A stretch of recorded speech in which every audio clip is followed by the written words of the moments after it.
Good morning. My name is David Foreman. I am the Vice President of Munro Defense. I'm happy to be here at Camp Grayling. It's the Northern Strike. It's an exciting time to be here, and I appreciate it. This morning I'm with Major Paul Mateer, and Major Paul Mateer is in charge of the counter UAV environment, and there's a lot going on in that area. So if you can just talk a little bit about your background and what your mission here is. Yeah, so good morning.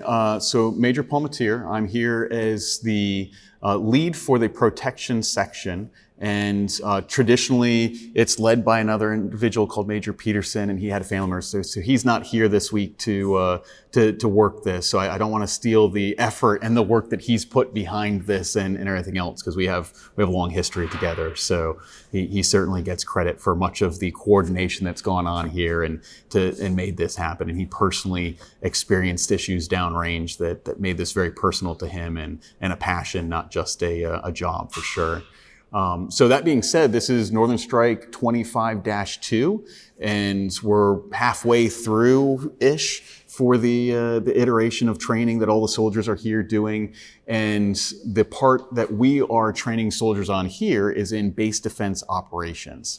And one of the key things on those base defense operations these days is the combating of UAVs or UASs. And a lot of times we put a lot of acronyms around that, but these are the small unmanned aerial systems. So your drones, it can be anything from a drone that you would purchase off of Amazon and give to your kid for Christmas, to a nation state that has developed a drone specifically for attacking our FOBs or our bases overseas or even here in the United States. So protecting against just commercial off the shelf all the way to weapon systems from major countries out there. Right.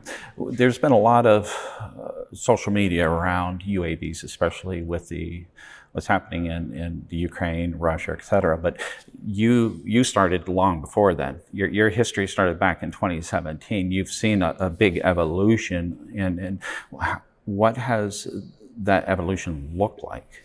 Yeah, so this problem has really been starting since the beginning of some of the counterterrorism missions that the United States started doing overseas in CENTCOM. And as we got better at protecting ourselves from one threat, the IEDs on the side of the road, the enemy also gets to look and see, well, how can we still implement these weapons? How can we be effective against a large military force like the United States Army or the defense system that we have? And they're creative a lot of the times. And they found that they could fly these drones, and there wasn't a whole lot of protection at the time to combat them. So they could take those same lessons they learned, small explosives, improvised explosives, put them on a inexpensive drone that they could buy on the internet, and they could try to fly it into our areas, whether they're dropping the ordnance on us or they're flying them straight into us. They found creative ways to use these tools as weapons against us. And that's evolved, right? I started working this problem probably the 2018 timeframe, and then we were just worried about really DJI products and some of the small things that were really popular Christmas gifts. That evolved very quickly to, hey, this is a very effective and cost benefit for someone to use that all organizations in the world, I think, start looking at it as both a threat and an opportunity to develop new weapon systems.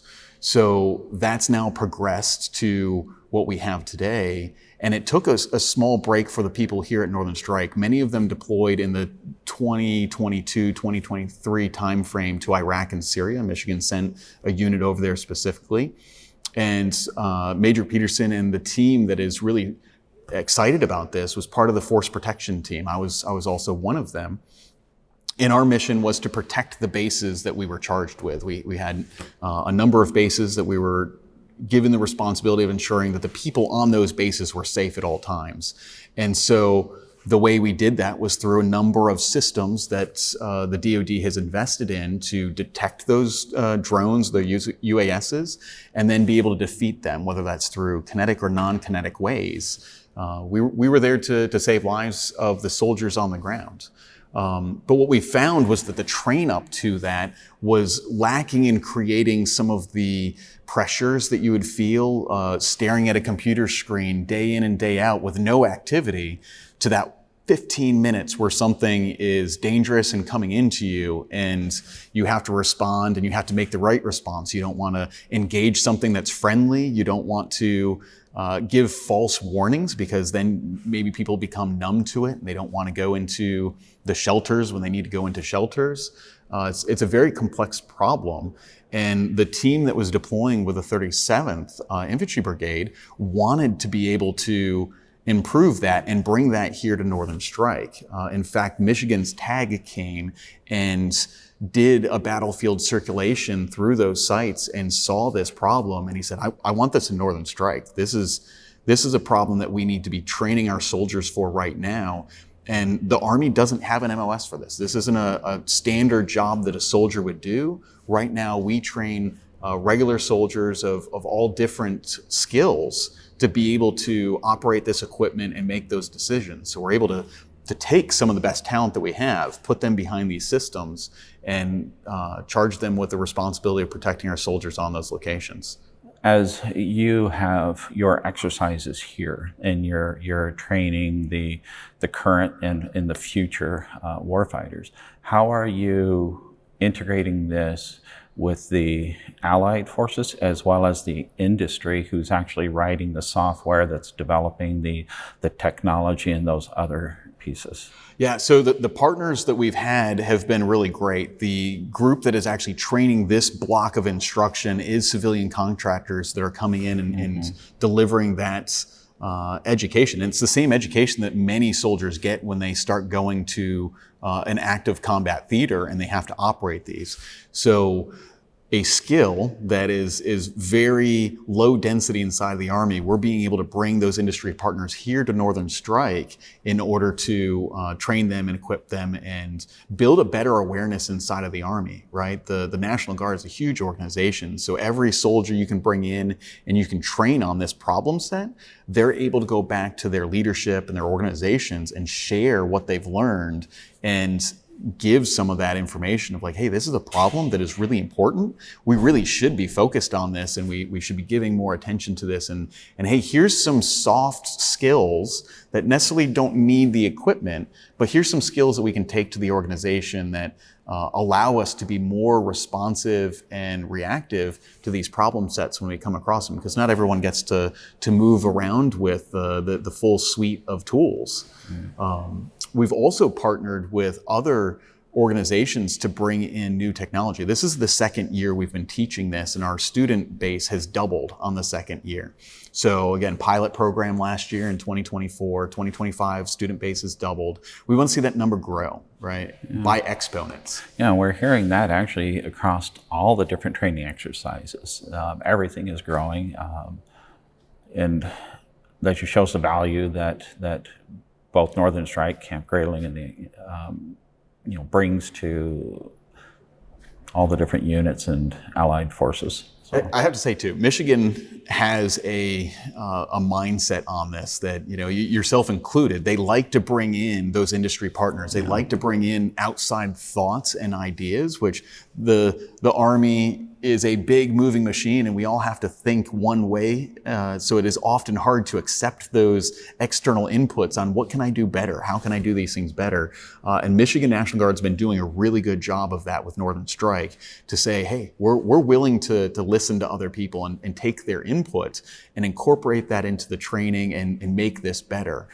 This year we brought in 4 systems that complement this, that we don't necessarily have a full courseware built for it, but it's the mobile system, right? We were talking about this is a system to protect the base itself. There's mobile systems, truck-mounted systems that we can take that utilize much the same equipment.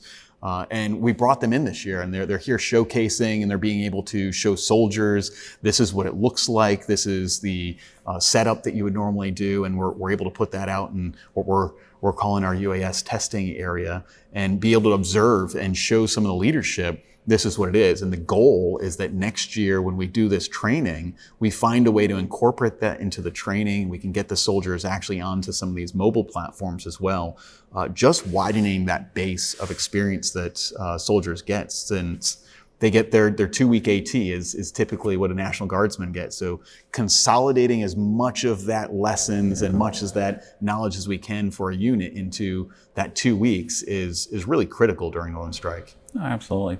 And you hope that they bring some of their civilian experience to the exercise, and vice versa. Take some of the things they learn here and take it back into maybe what they're doing in their real jobs, if they're working around the same sort of technologies. Yeah, you and I were talking earlier that my job on the civilian side is in IT, right? I manage IT teams, and that has 100% gone into this this exercise and the way that we look at this. The way I first got into this was someone asked, can someone flash the firmware on these drones and update them, because we need to put some updates on them. And like, well, this National Guardsman that's got a little bit of experience in IT stuff, it's hooking up a USB cable and being able to do that kind of things. And the National Guard's great at bringing all that in. A lot of the curriculum that was here was actually developed by National Guardsmen that teach on the civilian side. They're educators on the civilian side, so they brought their talents as educators to the DoD and the process. So you get just people with decades of experience on the civilian side putting that knowledge into the Army and improving the Army as a result. Yeah. So, let's take the technology into training. So there's a lot of different scenarios, right? Mm-hmm. You're protecting a base, you're protecting a transport, there's a lot of different things that you can be doing. And it can be identifying a UAV threat, or even worse, a swarm. Mm-hmm. Can you explain how you're using the tools to really counter those? Yeah, so I certainly can give you a high level, right? These systems use a lot of different components to be able to detect those UASs coming in. It can be as small as your Christmas gift to as big as a Cessna airplane coming into these bases, or even a manned aircraft. We can detect them with these systems. And you have your traditional solutions of using radar to detect them, or the electronic emissions that they're putting off, being able to see the radio frequencies for those. A lot of them have command and control systems with remote controls, so we can often see those connections and be able to detect them through that. And then there's the old eyeballs, right? We have really powerful cameras that are able to move and see what is off in the distance, so that before we actually engage something, we ensure that we have identified that as the right object. We don't just rely on the radars or the computer systems to tell us that. We get what we call PID, positive identification of that thing, before we go ahead and take our escalation, our rules of engagement any further for that.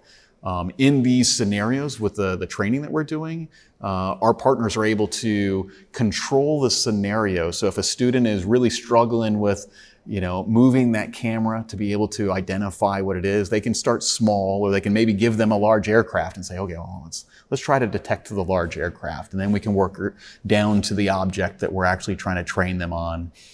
We can also increase that pressure by simulating phone calls of other issues that might be happening on the base at the time, indirect fire, and then put a couple of drones up on their screen that say, like, hey, this thing's hovering around your base, and now you've got a quadcopter and a fixed wing coming in, and give them a visual representation. So this may be more of a complex attack that they have to engage a lot more resources for. So while a scenario based in the classroom doesn't sound stressful, when you're putting people not used to that into it, and then you're able to just keep ramping up those effects to a swarm, to the point that they're able to address a swarm attack, it creates enough stress that they're able to get the muscle memory to make them really good at the job. And we saw that in 22 and 23 when the soldiers were trained and they responded appropriately to those threats.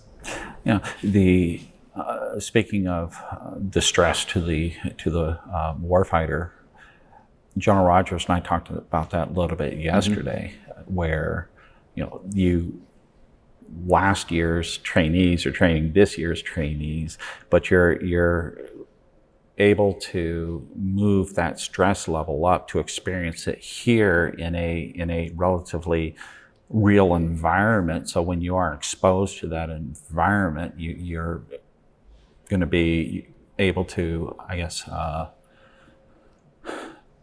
manage that stress a little bit better than if you were just thrown into the situation. Absolutely. Yeah, nobody's perfect the first time or maybe even the 10th time that they've done a task. But through the simulators and through this training, the repetition of those tasks and the doing it from a small point to a large point, you get good at identifying that aircraft, identifying things like its radar cross-section, right? People get very good at how fast is this thing moving, how big of the radar picture is it, and they don't have to see it on the camera. They can say, I'm pretty sure this is a good thing, or I'm pretty sure that's a bad thing, and they just wait for their battle buddy over at the camera to confirm it before the commander or the BDOC NCO has to make the decision of engage that with some other kind of countermeasure. So, National Guard, we know, there's full-time National Guard and there's a lot of part-time National Guard. The time that they spend here, how well does that really get them ready? And then the second part of that is, do these exercises, what you learn here, also transition into the active Army and what they're doing? Yeah, so this training mirrors the training that will be delivered to the active Army. The contractors we have here they teach these same courses to National Guardsmen, Reserve Component men, and active duty if they're going through those mode states. Right now, it's about the need, right? Because you can only train so many soldiers at a time. This is about the need and ensuring that the soldiers that you're training are the ones that need to know the information. So being able to bring this from that environment and train soldiers that don't necessarily need to know the information, but can become the advocates for the information inside of their units is really important. You also mentioned the National Guard soldiers, and one of the things that I think makes the National Guard great is many of us are here because we're passionate about serving our country. Yeah. We're passionate about the uniform that we're wearing. And that makes us more interested in some ways than someone that was just told by their commander that they have to go and take this class and, just go do it. It's what I'm telling you to do. What we find is normally the ones in the National Guard will volunteer, like, hey, I'm interested in drones. I like doing these things. I'll go ahead and go take that week-long class and see what's going on there. As a result, you end up with passion. And that passion ends up going to their unit, and now all of a sudden they're like, hey, I'll bring my drone in and I'll just show you guys how this looks, how it works, and maybe if they have the ability to outside of uniform time, see what it looks like, right? And you get that passion, and I think that's what we end up catering to right now in these first couple of classes, is the people that actually have an interest in it and want to know about it. So I'd say it's pretty effective training as a result. So I appreciate your time this afternoon. Is there anything that you want to add? No, I think Northern Strike's really doing a great job here. They're able to implement the training that they have, and they're able to start getting it out into the units and the line soldiers that are out there. So it's not a hidden problem inside of the Army that isn't getting trained on anymore. Yeah. Well, thank you for your dedication to the nation and to the cause. We and everybody who we protect are really grateful and thankful. Yeah, I'm honored to do it. Thank you. Thank you. So, appreciate it.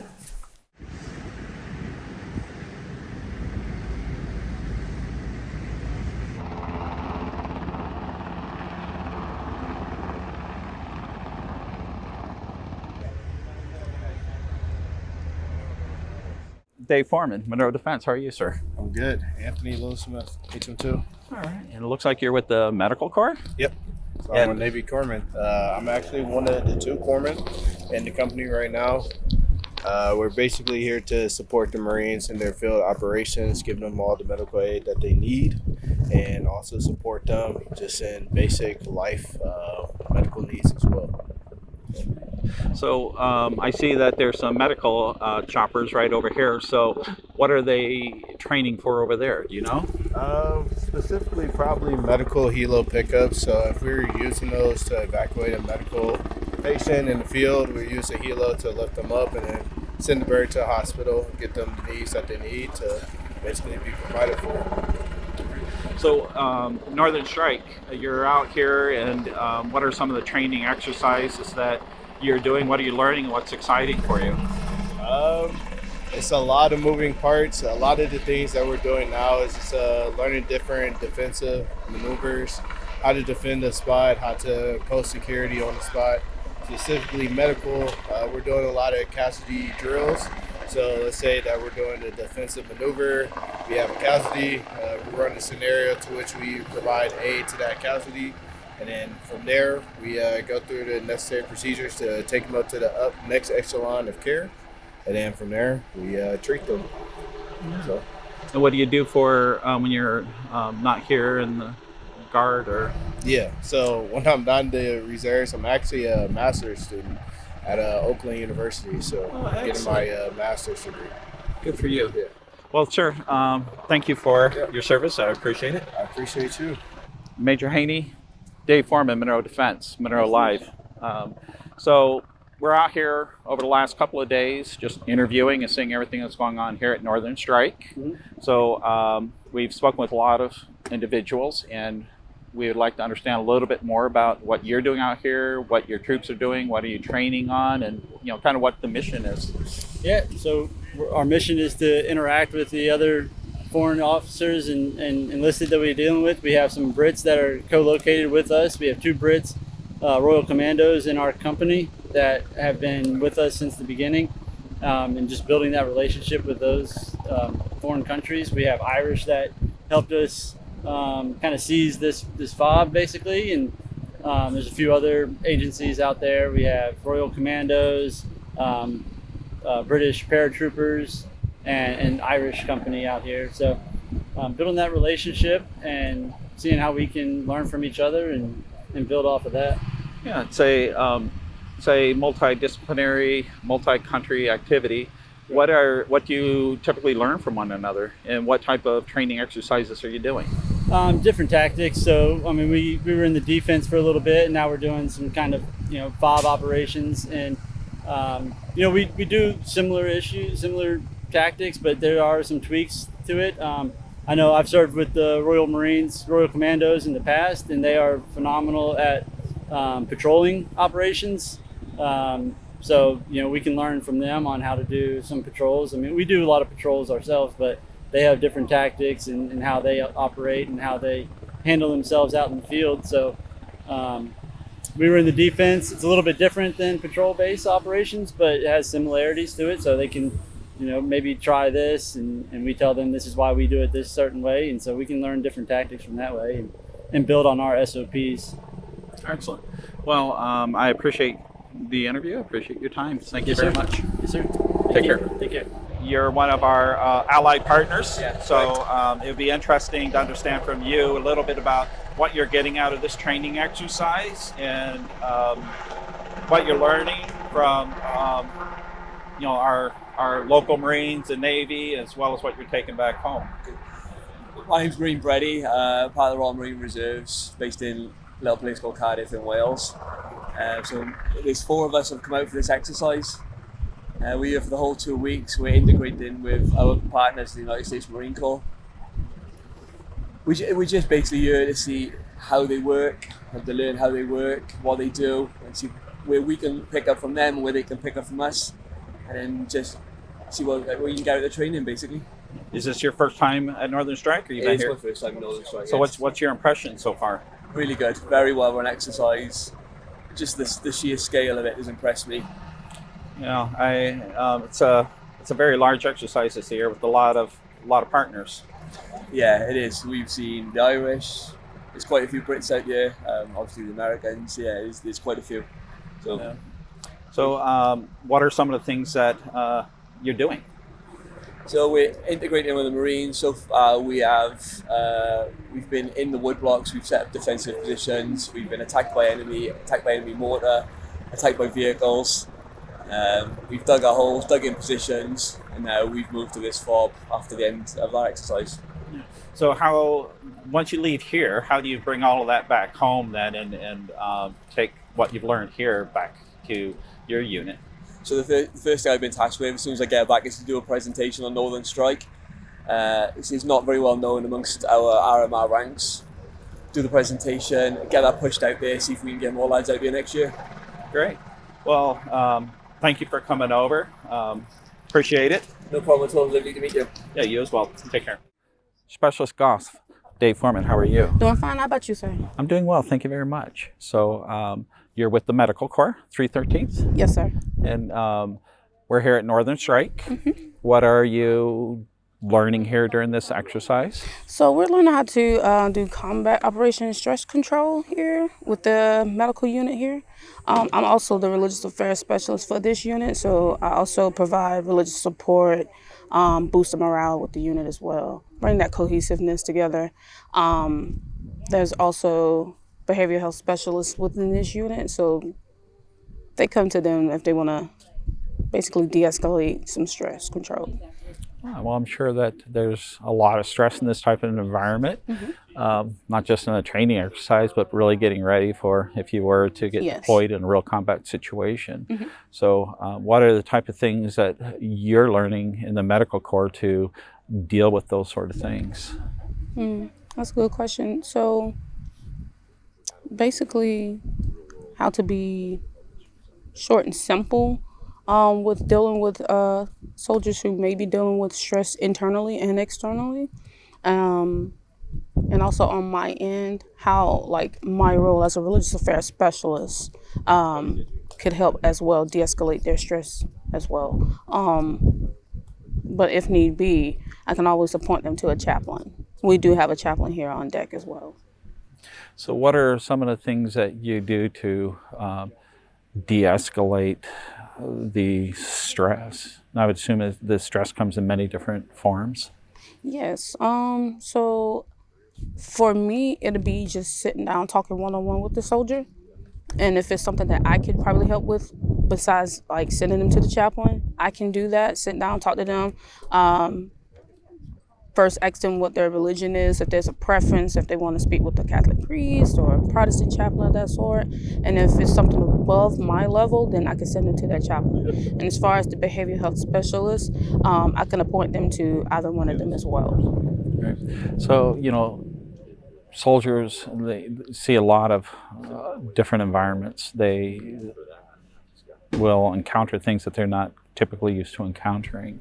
What are some of the things that you see that you have to deal with, and what are the type of stresses that that folks are that they encounter? So I know one of a stress is probably being away from family. That's one. Another one is like an incident that can occur within the unit, so like a Humvee accident or something like that. And if the soldiers all witness that at once, whether the soldier passes away or they're critically injured, that can bring on a lot of stress. And so that's what we're here for, to help de-escalate that stress. Yeah. So what are you personally getting out of the exercise yourself? So me personally, it's a lot of intel, a lot of insight on the medical side and the behavioral health specialist side, because I haven't been I'm not a behavioral health specialist, but it kind of ties in with what I do as a religious affairs specialist, but just on a religious standpoint. But I am learning how to work one-on-one with the individual, helping them de-escalate. Right.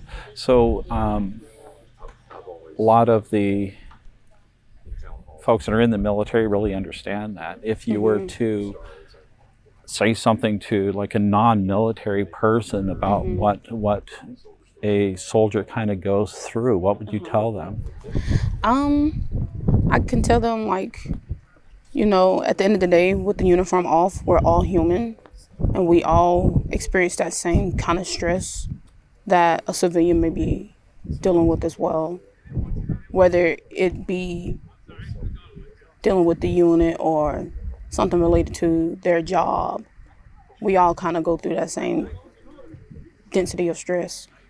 So for you personally, what brought you to the Medical Corps? What brought you to want to do this?